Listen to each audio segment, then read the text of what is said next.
All right, in this lecture, I'm going to show you how to set up your development environment and create your first Angular project.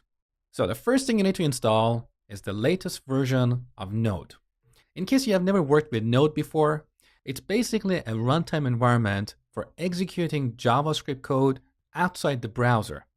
In this course, we're not going to work with Node, but Node provides some tools that we need to build Angular projects. So if you haven't installed Node, head over to nodejs.org.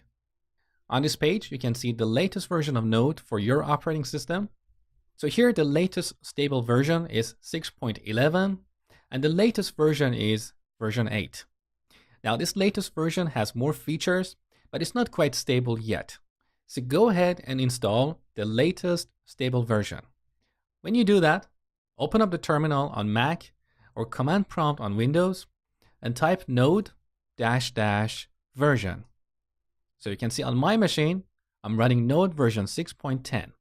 The minimum version required for building Angular applications is version 6.9. Once you have Node, then we're going to use a tool called Node Package Manager, or NPM, to install third-party libraries.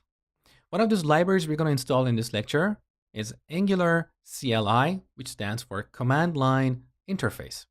So it's a command line tool that we use to create a new Angular project or generate some boilerplate code, as well as create deployable packages.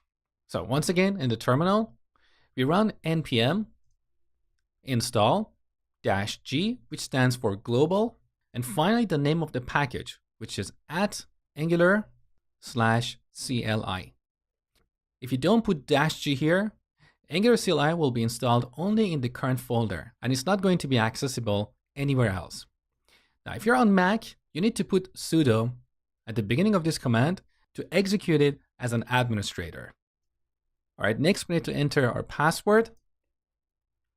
And now this process is going to take a little while. All right, beautiful. We installed Angular CLI.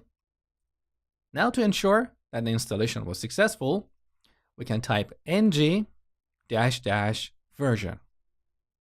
So you can see I'm running Angular CLI version 1.1.0, and below that you can see the version of Node on my machine. Once again, it's 6.10.